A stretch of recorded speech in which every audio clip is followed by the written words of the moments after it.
It's my second favorite scene in the movie. What's my favorite? Patience. We're going to get there.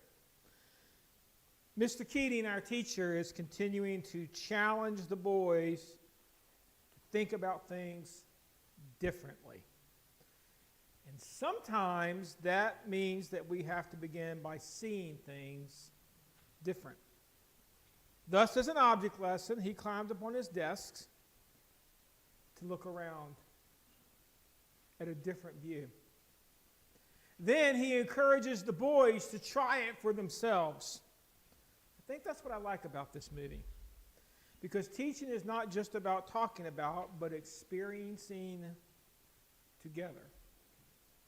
Even to the point that the boys are going to have to write their own poem. That to me is going to be amusing. Boys writing poetry. Teenage boys writing poetries. I bet that's going to be a fun scene. But it's still not my favorite. But we'll get there.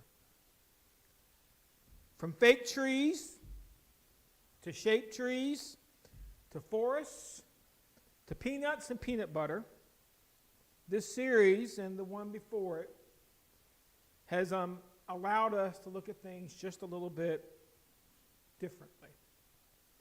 Hopefully you've taken the time to look and examine and not just jump off the desk because you think you've seen enough. Better yet, as you've looked, perhaps you are gaining some new perspective on what a growing church really is. Because it's quite different than what we usually think of when we say a growing church.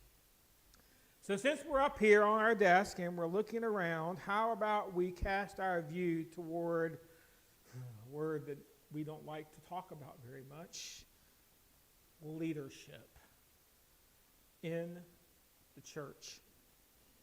And it begins with the law of leadership. The law of leadership says real church growth is led by calling, not celebrity. Now, as I read these law statements, and I read through the book, I got to tell you, most of them made me stop and think. I had to pause for a moment when it said that the church is powered by the gospel and not relevance. Some of them, as I thought about them, I didn't like. I'm still trying to lick my wounds over the fact that worship is not supposed to be the focus of the church. It's supposed to be mission. Some of them flat out energized me. If you saw me buzzing around here last week, you knew I could not wait to get up here and preach that sermon because we talked about unity, which is a great part and an important part of church. But this one, it flat out makes me uncomfortable because I do consider myself a leader in the church, and I don't consider myself in any way, shape, or form a celebrity at anything I do. I even went so far as to begin thinking that when I looked at my calendar, if this sermon series has to be cut to 6 because we got an early snow or the calendar, this is the sermon I'm throwing out the door. After all, we're talking about leadership. This is the week that a lot of people think, oh, that's the topic today, so I think I'm not a leader in the church, so I get the week off, and so, I don't know, maybe that's the point you say, I could take a nap on this one. I encourage you not to go to sleep on this. Because as I began thinking about this sermon, I came up with 3 really good reasons that you want to hear this particular sermon. First, we want to make sure that we, as we put leaders in place, that those leaders have a calling to the ministry they have been put in place to lead. We need warm hearts, not warm bodies.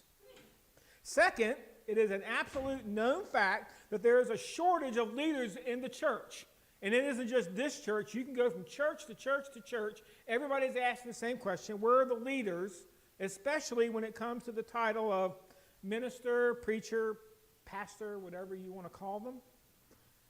Could it be that the reason that we are struggling to find leaders in our church is we don't understand the nature of called leadership, thus leading to our shortage? It means that we, the church, have adopted worldly human resource models and practices for hiring our minister and even putting in place other church leaders. I have a shock for you. Go ahead and start at Genesis and read all the way to Revelation. You know one word you won't find in the entire Bible?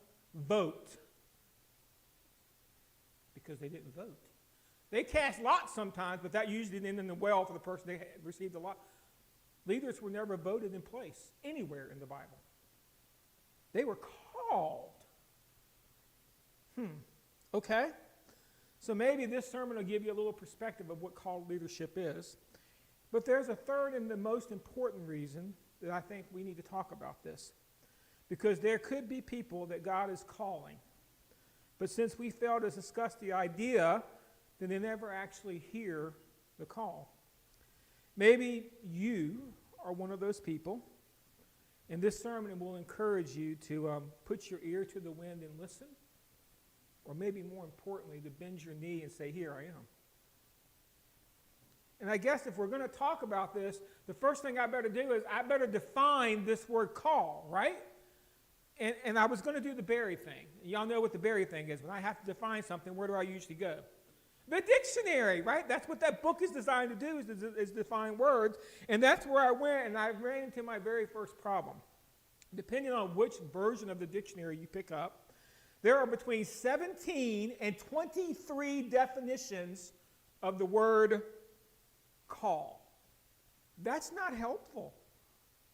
That's not. We could do everything from calling a play to calling a square dance to calling somebody on the phone. It could mean anything. There are all kind of words for that definitions for that word call.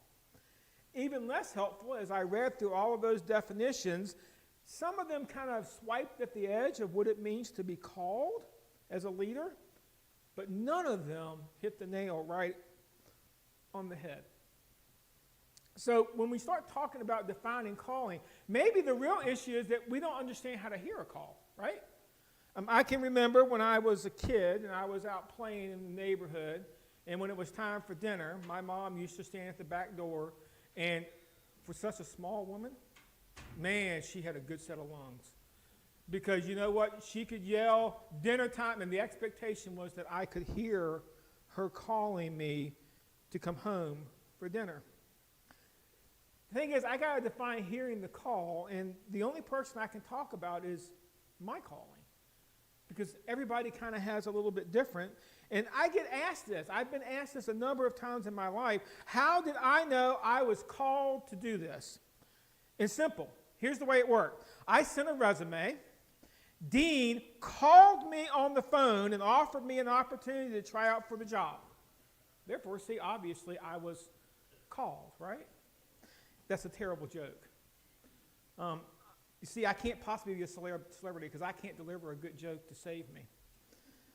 But you do understand that's not what calling is. Matter of fact, the story is much bigger than that, and I don't have time to go into it in full today, but if you'd like to hear it sometime, pack a lunch and come talk to me because it takes a while for me to go through this. Maybe the best thing I can do when I begin talking about calling is talk about what calling was not for me. I did not have a Samuel moment where God woke me up from my sleep and said, you have a mission to do, go do it. I did not have a burning bush moment. There was no moment that God called me off to the side and said, go do this. And that's mainly because God knew burying fire, not a good idea. See, I can't deliver a joke. I can't get a chuckle. That's just how it works. Nobody came knocking on my door with a bottle of anointing oil and said, hey, have I got a job for you? And really, although we tried really hard to make it into this, it wasn't even to pull your boat up on the shore, leave everything behind, and accept a calling. And in case you're wondering, I did not have a road to Damascus moment where God called me, and I did not go into this kicking and screaming. I had none of that. And that's an interesting question. So if I had none of those, how do I know this is what God wanted me to do? And I got to tell you, I've heard other people's stories about how they came into ministry, and I envy people that have those calling moments, that clear, concise moment where God said, this is what I want you to do with your life. For me, it was kind of a slow burn over time. One event led to another event, which led to another event, which led to another event. until I was standing there at the doorstep, and God's like, so what are you going to do now? Okay, I guess I'm going into ministry. It wasn't part of the plan, but okay, I guess we'll do this because it looks like this is where you've herded me or corralled me. This is where you've got me going. Thus, I do not have a defining calling moment, but my experience, I can hopefully help you in knowing this. If perhaps God is calling you into some form of ministry, you just need to start listening. Now, this is not just a sermon for pastors, elders, or deacons. Okay, maybe deacons. Someday we'll have to have a big sermon to talk about what is a deacon in the church, because right now we kind of have the wrong definition. But that's another sermon for another day. So since I can't really give you a concrete definition of called, I thought maybe my sermon today should just be a healthy look into called leadership. And it starts where seems like every sermon that's going to talk about church leadership starts. It starts in 1 Timothy chapter 3, and that's where we have all those qualifications listed for elders and deacons and all. That's where we have that. But I'm only interested in one verse there. It's the first verse. Because if you're going to be called, you have to have this one. Here is a trustworthy saying. Whoever aspires to be an overseer desires a noble task. And now I'm thinking, great, not only do I have to be a celebrity, now I have to be nobility. Again, I'm no good at the jokes. See, it doesn't work. But what I do know is aspire, because now I can use my dictionary. Aspire is direct one's hopes and ambitions towards achieving something. Okay? And when I look at the word desire, it means a strong feeling or wanting to have something or wish for something to happen. So you can go all the way down through all of those qualifications, all the things that they say an elder is supposed to be and a deacon is supposed to be. And here's the thing. I don't care if you meet every single one of those to a T. If you don't have these two, don't do it. If you don't want to lead, then don't raise your hand to be a leader. It's really that simple. If it's not in something that just your heart throbs for it, then don't do it. And I've heard it. I've been in church almost my entire life, and I hear leaders and people that are in charge of ministries, and this is their reason for doing what they're doing. If nobody else does it, then if I don't do it, nobody else will do it. That is a sad way to go into ministry, folks, and that is not calling. The void of leadership does not mean that people are just supposed to step into leadership. Because the thing is, if you really don't want to do it, then what you're going to do is you're not going to be a leader. You're going to be a manager.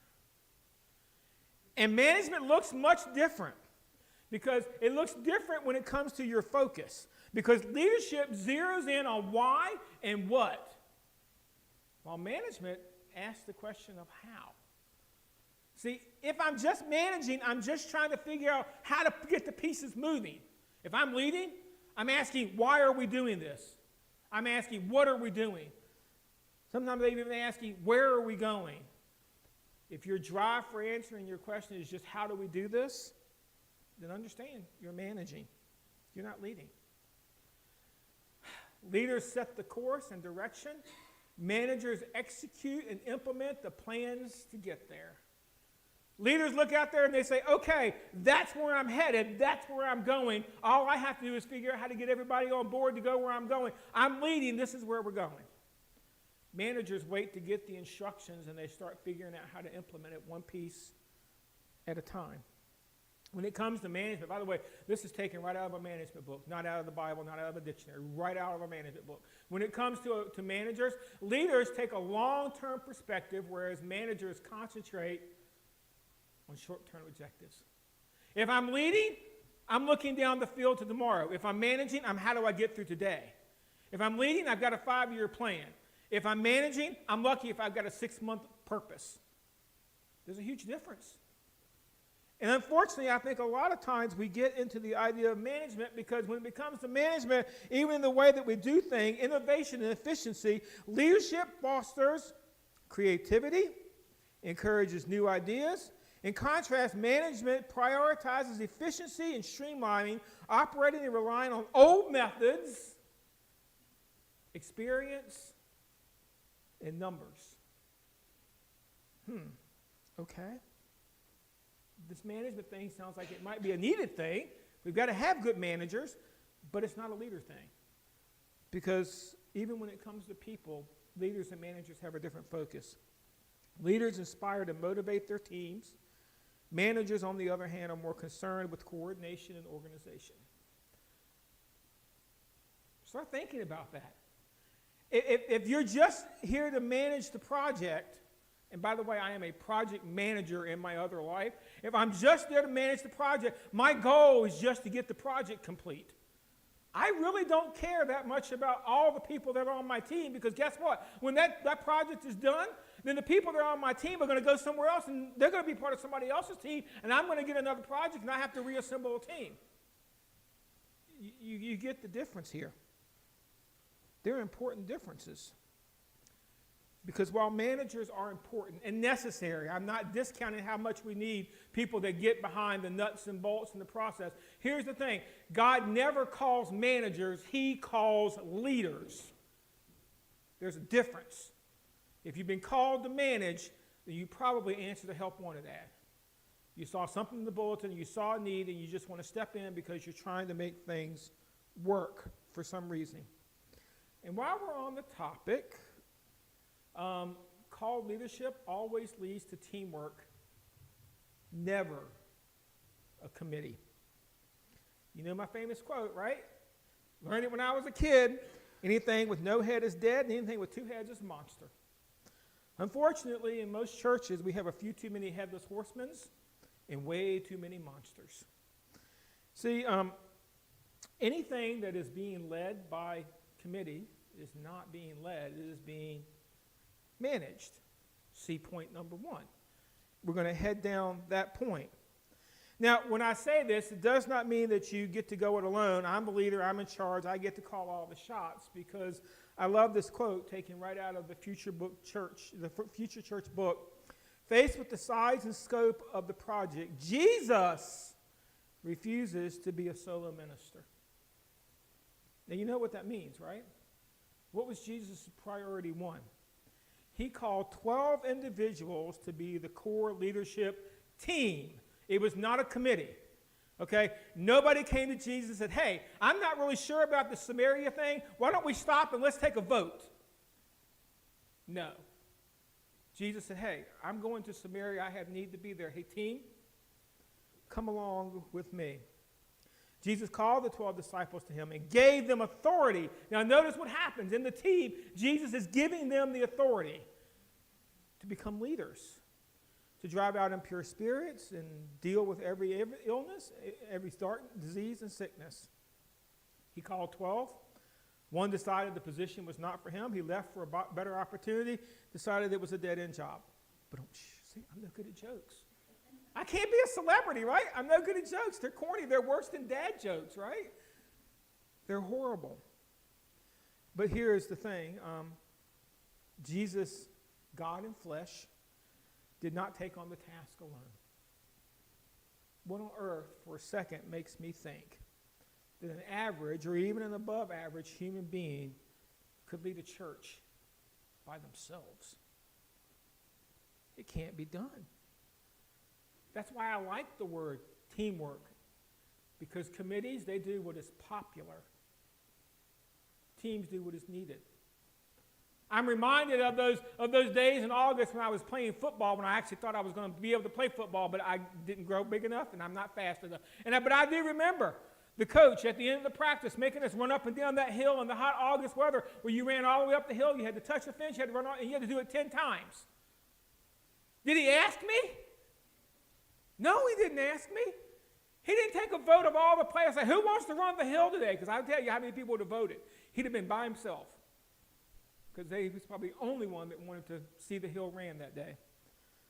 But he knew that we were going to need some endurance, so he was doing what was needed. When it comes to teams, teams always have great leaders, don't they? Go ahead, pick your favorite sports team. I'm betting you can name the people that are the leaders of the team. If you don't have great leaders on your team, then you're going to end up being a committee, not a team. Teams also encourage teamwork. That's important. Teams are not about you come be on my team and I tell you how to do it and you do it my way and I cross all the T's, dot all the I's, and you do it my way or it's the highway. Teams encourage teamwork, right? Could you imagine the person that tries to play every position on a softball field at the same time? I've watched that before when my son was like 5 and I called it kitten ball. Because everywhere the ball went, that's where the whole team went. The problem is then there's nobody to cover first base, and it's just chaos. Fun to watch when you're watching your kids. Frustrating to coach because you're trying to get the kids to go in the right direction all the time. In teams, this is important. They also work hard to develop new team members and future leaders. I want to send some cold chills up your spine. You realize we may be sitting here in a few years and we may be talking about Elder Damien. Ooh. Maybe we're talking about Deacon Trey and Wade. Maybe we're talking about worship leader Ava. Maybe we're talking about children's minister Anna Russo. Maybe we're talking Aaliyah as a ladies ministry leader. I hope you like to play softball because she really loves it, okay? You get it, right? At some point, they're going to be our leaders. And before that gives you too many cold chills, if you travel down to Lynchburg to where I grew up and you walk into the church and say, hey, guess what our pastor's name is? Barry Creasy. They're like, are you crazy? We remember that kid when he was little. He was a terror. You get it, right? Maybe the reason that we can never find our future leaders is because we don't spend enough time developing them in a team concept. Food for thought, isn't it? It's important because it's a very fine balance. If you think leadership is about barking out orders and people doing everything your way, then I'm going to just go ahead and tell you, I'm going to solve your issue for you. God hasn't called you into leadership. That's not leadership. However, if you can't accept responsibility to lead, and leadership is just meetings, discussing issues, planning events, then odds are you have some growing to do before God's going to call you into leadership. Because I know what called leadership is. Called leadership is about responsibility, accountability, and action. Because this is what leaders do. They're responsible for casting the vision. They're accountable for when it doesn't go right, and they take action to correct the course. That is called leadership.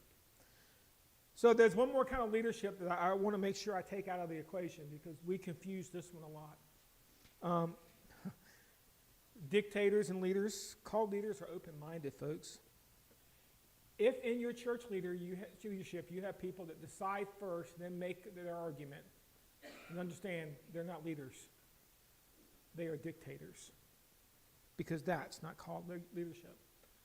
And even more so than managers or committees, I just want to go ahead and tell you, they are detrimental to mission because dictators like to keep things status quo and comfortable for themselves.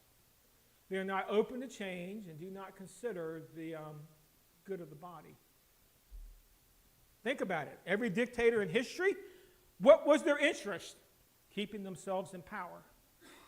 To keep myself in power, I cannot let things change too much, otherwise I will lose power. That's a dictator mentality, folks.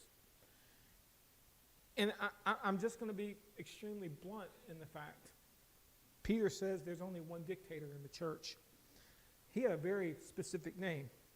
To the elders among you, I appeal to you as fellow elders. Interesting. Peter never considered himself in charge of the church.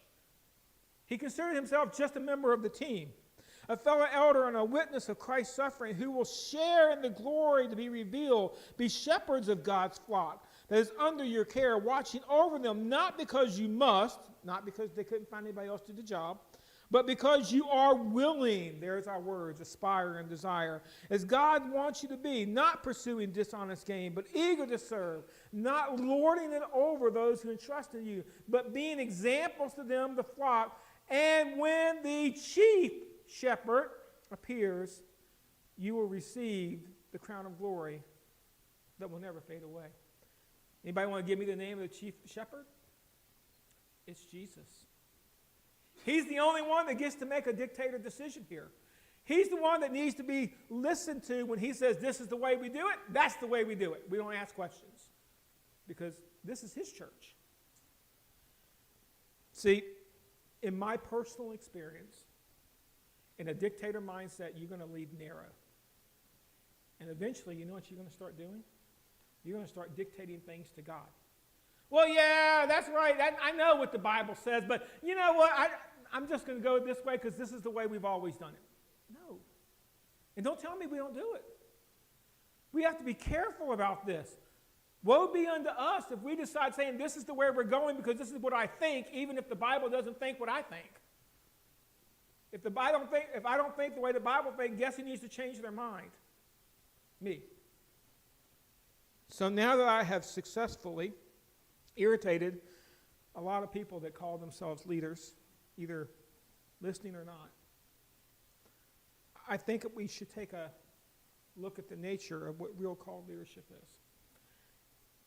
And this was an important verse to me in what I'm doing today because I struggled with this idea of calling. See, John chapter 10, verses 12 through 13, Jesus is teaching the lesson. The hired hand is not the shepherd and does not own the sheep. So when he sees the wolf coming, he abandons the sheep and runs away. Then the wolf attacks the flock and scatters it.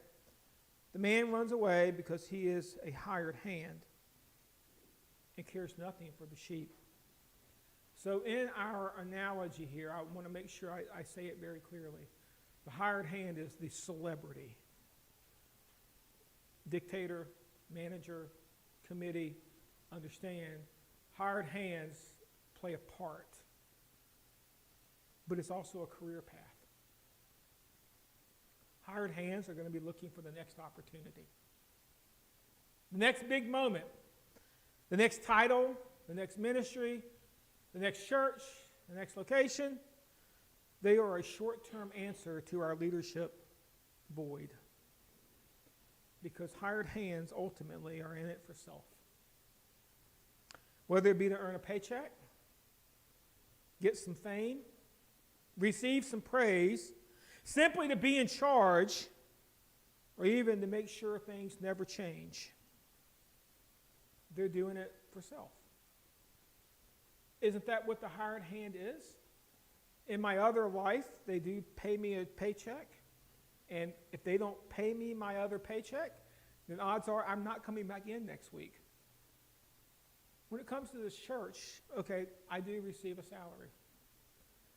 Would I do this without pay? I've done that for about 17 years before I came here. So I understand. Yes. If it wasn't to the point that the church could not pay me, you would probably still have to deal with my terrible jokes.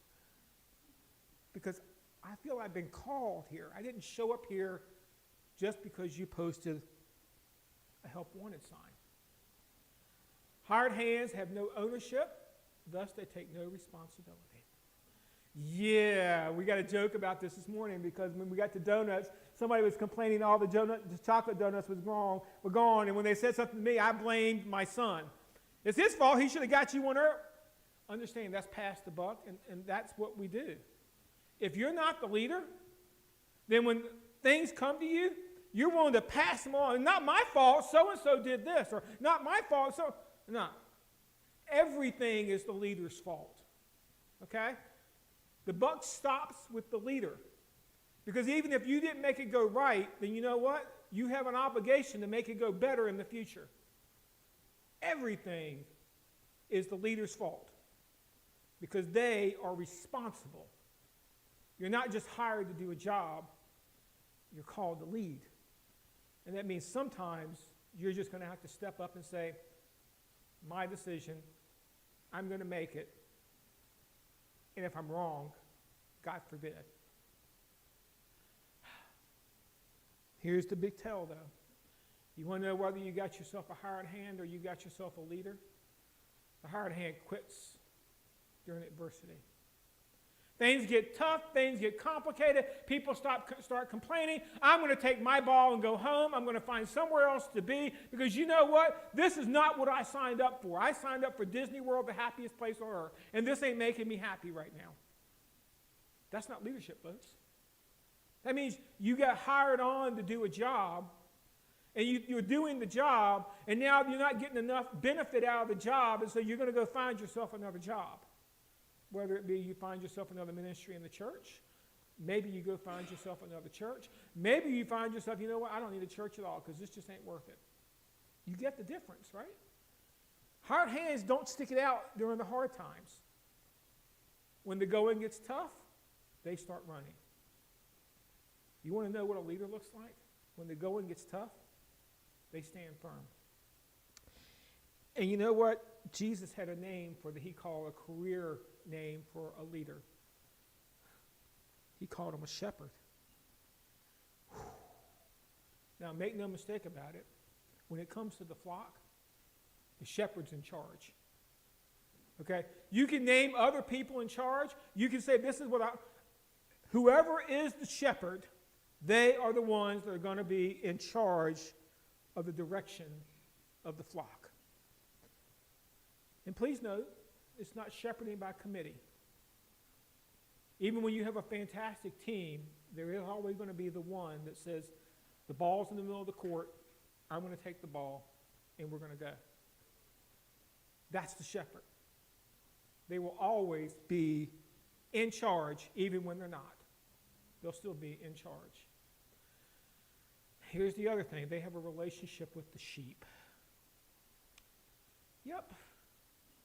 They know their sheep, and they know what their sheep are up to, and they know what's going on in the life of their sheep, and the sheep know them. And I didn't say it was always a good relationship, okay? Sometimes the shepherd and the sheep can have some very bad relationship because when the sheep isn't going where it's supposed to go and it's constantly wandering off the path, guess how the shepherd fixes the problem?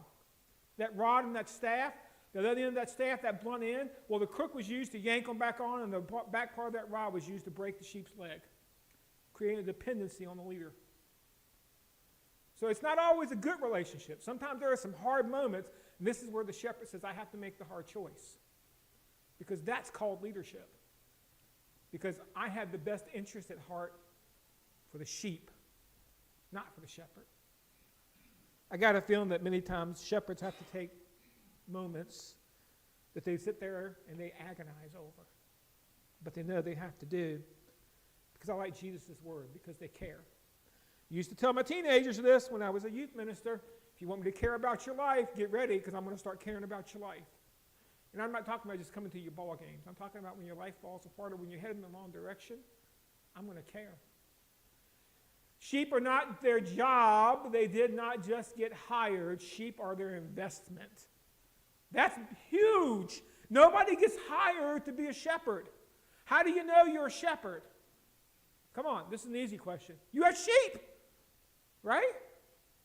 If you are a shepherd, then you have a sheep. If you're a shepherd with no sheep, then you know what you're not. You're not a shepherd. As a matter of fact, a shepherd with no sheep is just a shepherd that decided to stop being a shepherd. There's no such thing as an unemployed shepherd. It means you've just decided you no longer want to be a shepherd, and you've gone somewhere else to do something else for your career. A shepherd does not drive the herd. They lead the flock. Go look at all the pictures. Where's the shepherd? In front of the flock leading. He isn't behind the flock going, shoo, shoo, go, get. You know why? I've dealt with sheep. That's madness. You think herding kittens is bad? Try herding sheep.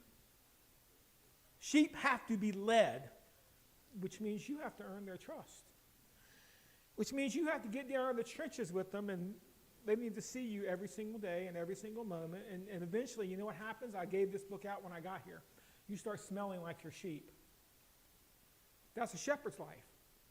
They smell like their sheep because they're not just in charge, they're in front.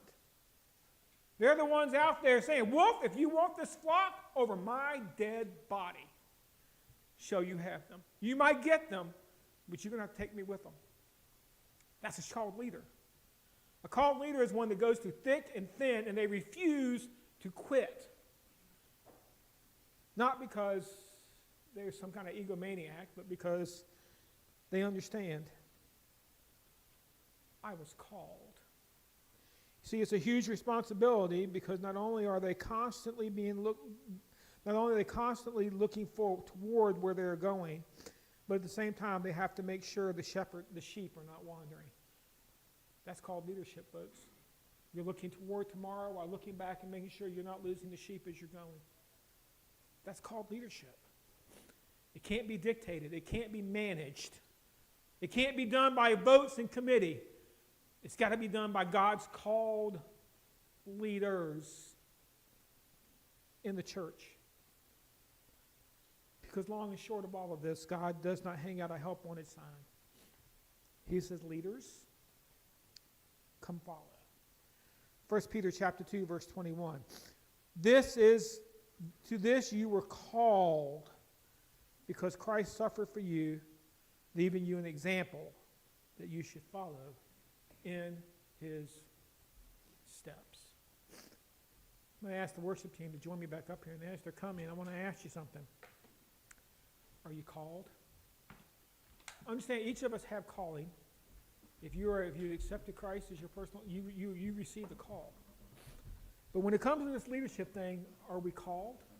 You are called to lead others to Christ. You don't get out of that one. But if God is calling you today, I encourage you. Just stop for a moment and say, okay, God, what next? It may not be the path that you think it is, okay? But I do encourage you to examine our leadership, all of our leadership in the church. Pray for them, as we're going to pray for the election today on Monday. And make sure that you're holding them accountable to be responsible for the shepherding of our flock. Because that's what called leadership signed up for.